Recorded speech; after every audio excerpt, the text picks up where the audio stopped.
J'ai toujours pensé que le cauchemar d'un garde forestier était de se perdre dans les montagnes, dans le désert. Je me trompais. Il est bien plus effrayant de trouver des signes laissés par quelque chose qui ne devrait pas être là. Je m'appelle Thomas McCarthy, et septembre 2008 m'a appris qu'il vaut mieux laisser certaines portes ouvertes et certains secrets intacts. Glacier est un endroit hostile. 1 million d'hectares de nature sauvage près de la frontière canadienne, où les ours pèsent 200 kilos et où le temps peut changer en une demi-heure. Cela fait 17 ans que je travaille ici. J'ai quitté l'armée à la fin de l'opération, en Afghanistan, et j'avais besoin d'un endroit pour oublier les visages de mes camarades morts. Je vis seul à Kintla Lake Station, la station la plus éloignée du parc. Le voisin le plus proche est à 40 miles. Je ne me souviens pas très bien de mon enfance. Mes parents sont morts quand j'avais 10 ans. Du moins, c'est ce qu'ils ont dit. J'ai été élevé par Martha Henderson de Kalispell, une veuve de garde forestier, une femme aux mains habiles et à la volonté de faire. Elle m'a appris à lire les traces, à faire un feu sous la pluie, à reconnaître les bruits de la forêt. C'est elle qui m'a inculqué l'amour de la montagne. Les médecins ont attribué les pertes de mémoire au traumatisme d'un accident de voiture dans lequel mes parents sont décédés. Je ne me souviens que de bribes de l'accident, les lumières vives, les cris, puis la chambre d'hôpital. Martha n'a jamais aimé parler de cette période. Lorsque j'essayais de lui poser des questions, elle les balayait d'un revers de main. Le passé est le passé, Tom. C'est ce qui nous attend qui compte. Elle est morte il y a 5 ans, emportant toutes les réponses avec elle. En septembre, mes supérieurs m'ont demandé de démanteler les archives pour les numériser. Le travail bureaucratique habituel, des boîtes de documents poussiéreux, des photos, des cartes, un demi-siècle d'histoire du parc. Dans les documents de 1958, je suis tombé sur une enveloppe épaisse contenant des photos de groupes de touristes à la cascade de Ptarmigan. Il s'agit de clichés standards, des personnes posant sur fond de chute d'eau, souriant à l'objectif. Sur la 3e photo, j'ai vu mon visage. Pas un parent, pas une personne qui me ressemble, juste moi. Le même nez avec une légère bosse, les mêmes yeux gris, la même cicatrice au menton due à une chute de vélo dans l'enfance. L'homme se tenait à droite dans un groupe de 5, tenant un marteau de géologue et regardant droit dans l'objectif. Au dos, à l'encre délavée, août 1958, Dr. Holmes Research Group, Ptarmigan Falls. Le problème, c'est que je suis né en 1968. Génie des ressources humaines a vérifié la base de données à ma demande. L'autorisation d'expédition figurait dans le dossier, mais le document manquait. Et le dossier était marqué « classé fédéral ». C'est bizarre, la recherche géologique ordinaire n'est pas classée. Betty, la vieille bibliothécaire de la bibliothèque municipale de Kalispell, se souvenait du Dr Holmes qui avait enseigné la géologie à l'université, puis avait disparu au cours de l'hiver 58. Dans le journal de l'université, il a trouvé la nécrologie de Sarah Milton, une étudiante diplômée en géologie, décédée dans les montagnes à l'automne de la même année. Le journal local mentionne également la mort de David Clark, un guide tué dans une avalanche en novembre. 2 des 5 participants sont morts dans les mois qui ont suivi cette photo. Coïncidence ? Ou quelque chose de plus ? Vers minuit, le téléphone sonne à la station. « Monsieur McCarthy ?» Une voix de femme, calme, assurée. « Oui, je m'appelle Elizabeth Holmes. Je suis la fille du docteur William Holmes. Je sais que vous avez trouvé la photographie. » La tasse lui échappe des mains et se brise sur le sol. « Comment le savez-vous ? J'ai des sources dans les archives du parc. Nous devons nous rencontrer de toute urgence. Demain, à 13h, au Morning Glory Café à Kalispell. Venez seul et apportez une photo. Que signifie qui je suis vraiment ?» Mais elle avait déjà raccroché. Le docteur Elizabeth Holmes était assise près de la fenêtre. C'était une femme de 70 ans, aux yeux gris attentifs et aux cheveux gris soigneusement coiffés. Lorsque je lui ai montré la photo, son visage a visiblement pâli. « C'est vraiment votre visage, chaque trait, chaque détail. De quoi vous souvenez-vous de votre enfance avant vos 10 ans ? Pratiquement rien, des bribes, comme des rêves. Les médecins l'ont attribué aux effets de l'accident de voiture. » Elisabeth secoue la tête. « Thomas, il n'y a pas eu d'accident de voiture. Il n'y a pas eu non plus de parent nommé McCarthy qui est mort en 1978. C'est comme si le café autour d'eux était devenu silencieux. Les sons s'étouffent. En 1958, mon père a mené une expédition de recherche dans les monts Glacier. Officiellement, il s'agissait d'une étude géologique. En réalité, il s'agissait de rechercher un objet tombé d'origine inconnue pour le compte de l'armée. Quelque chose s'est effondré dans les montagnes en juillet de cette année-là. Elle sort une vieille photo de son sac à main. Un homme d'âge moyen en blouse de laboratoire. Voici mon père un an après l'expédition.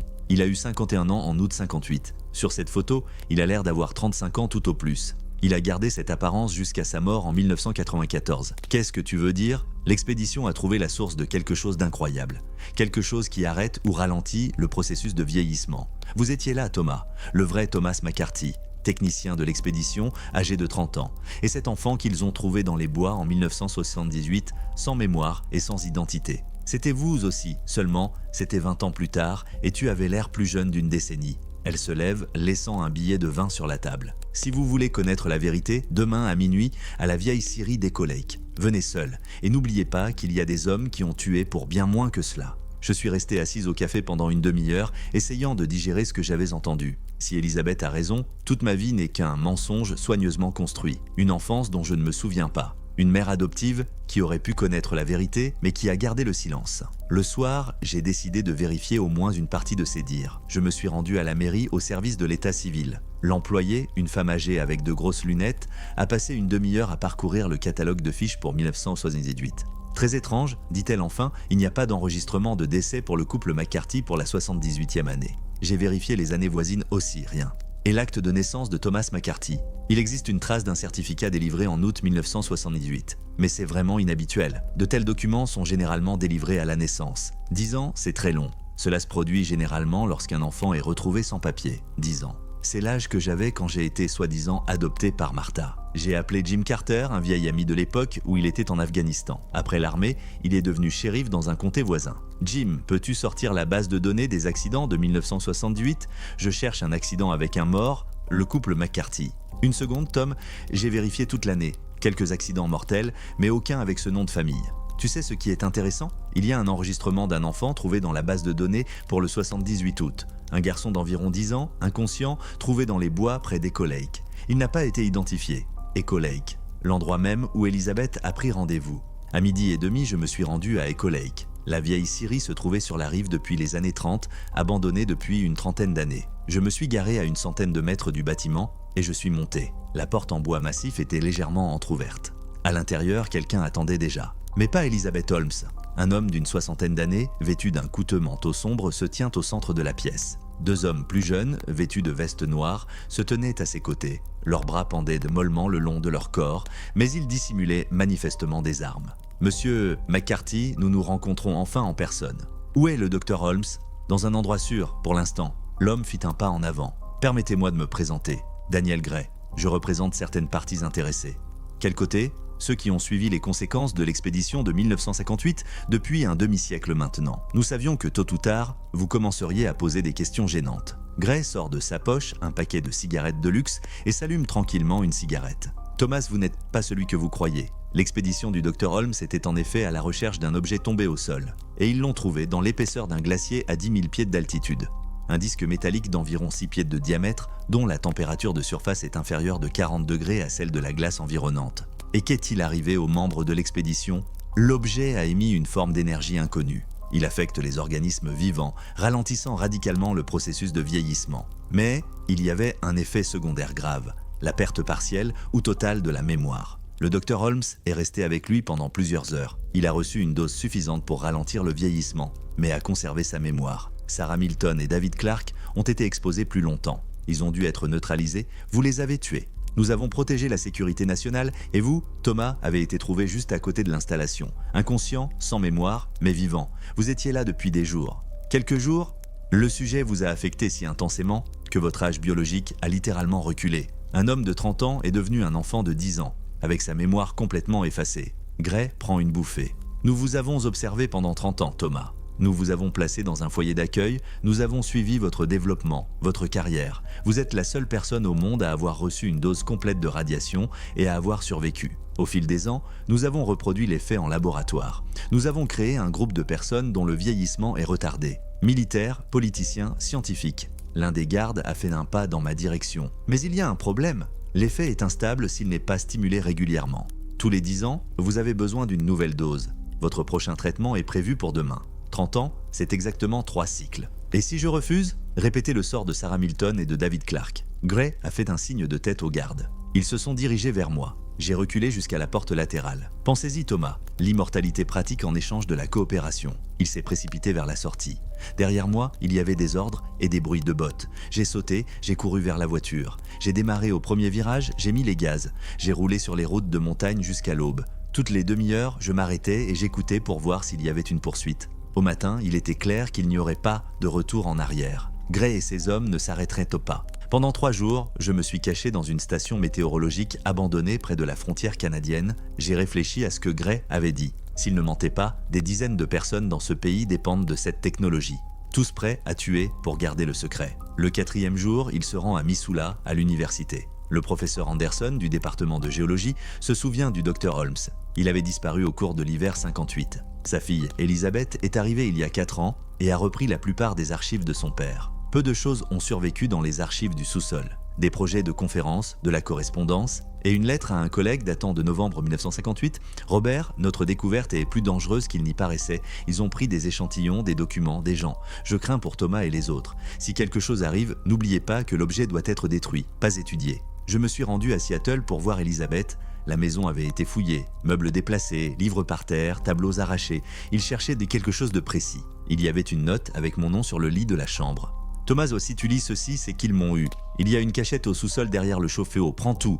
Trouve le docteur Samuels à Los Alamos, il t'aidera. Dites-lui que le projet Miroir doit être arrêté. Il a trouvé une boîte métallique dans la cage du sous-sol. Le journal du Dr Holmes, des photos d'un disque d'argent avec des symboles, des schémas de radiation et une liste, 27 noms. Des politiciens, des généraux, des juges, des directeurs d'entreprise, j'en ai reconnu quelques-uns, le sénateur Harris, le général Thompson, le directeur de la CIA Williams. À côté des noms, les dates des procédures, les dosages. À la fin de la liste figure mon nom avec la mention « Sujet alpha ». Exposition totale, nécessite une surveillance. Le dernier document en date est un plan pour une base souterraine au Nevada, le laboratoire Miroir. C'est là que l'installation a été stockée, où les gens ont été amenés pour des procédures. 3 voitures de noir étaient garées devant la maison. Je suis sorti par la fenêtre arrière et j'ai marché jusqu'à la gare routière. Dans le bus pour Albuquerque, j'ai remarqué un homme en costume gris qui faisait semblant de lire un journal. Il y avait tout un système qui travaillait contre moi maintenant. Des gens qui dirigent ce pays depuis un demi-siècle. Mais je n'allais pas abandonner non plus. Vivre sur du temps volé n'est pas une vie. Le docteur Samuels m'a rencontré dans une petite maison à la périphérie de Los Alamos. Un vieil homme de 80 ans aux mains tremblantes, mais au regard clair. Lorsqu'il m'a appelé Mirror, il m'a versé un whisky en silence. Cela fait un demi-siècle que j'attends cette conversation. J'ai étudié le site après l'expédition. Jeune physicien, je croyais sauver l'humanité. Ce n'est que plus tard que j'ai réalisé que nous avions créé une malédiction. Samuel sort un épais dossier. L'objet n'est pas d'origine extraterrestre. C'est une machine à remonter le temps pour nos descendants. Un message du futur, un avertissement sur les dangers de l'immortalité pour l'élite. De quel type de danger parlez-vous? Le pouvoir concentré dans les mains de personnes qui ne mourront jamais. Stagnation, dégradation, fin du développement. Le but était de montrer où cela mène. Il a montré les schémas. Les radiations sont instables. L'effet s'estompe à chaque traitement. Dans 10 ans, le système s'effondrera. Tous les bénéficiaires mourront d'un vieillissement accéléré. Mais ils le savent. Ils font des copies artificielles du sujet.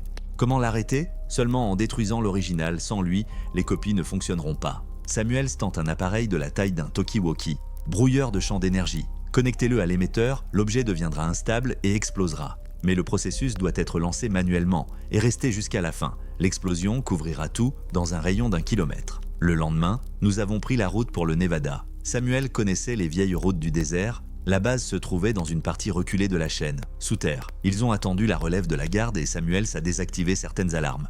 Les codes des années 50 fonctionnaient encore dans les anciens systèmes. Nous sommes descendus à 300 pieds, sous terre. Nous avons trouvé le bloc des otages, 30 personnes sous perfusion. Parmi elles, Elisabeth était vivante. Une demi-heure pour les faire monter, dit Samuels.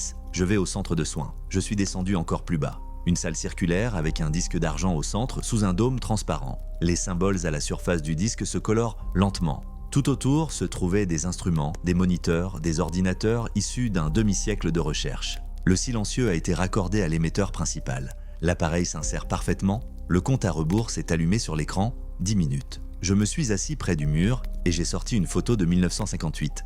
Les visages des personnes debout près de la cascade. Holmes rêvant de découvertes scientifiques. Milton plein d'enthousiasme. Clark, un homme simple qui aimait les montagnes. Et moi, ne sachant pas à l'époque dans quoi je m'étais embarqué. Peut-être que nos descendants ont envoyé l'objet pour ce moment précis.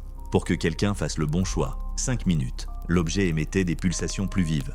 Les symboles formaient des motifs presque familiers. Au cours des dernières secondes, j'ai compris. L'objet était un message, un avertissement. L'immortalité n'est pas un don, mais une malédiction. Chaque génération doit céder la place à la suivante. La lumière devient aveuglante, puis le silence. Il s'est réveillé dans un hôpital de Las Vegas 3 semaines plus tard. Elisabeth était assise à côté de lui, vivante et en bonne santé. Baz, disparu, officiellement un tremblement de terre.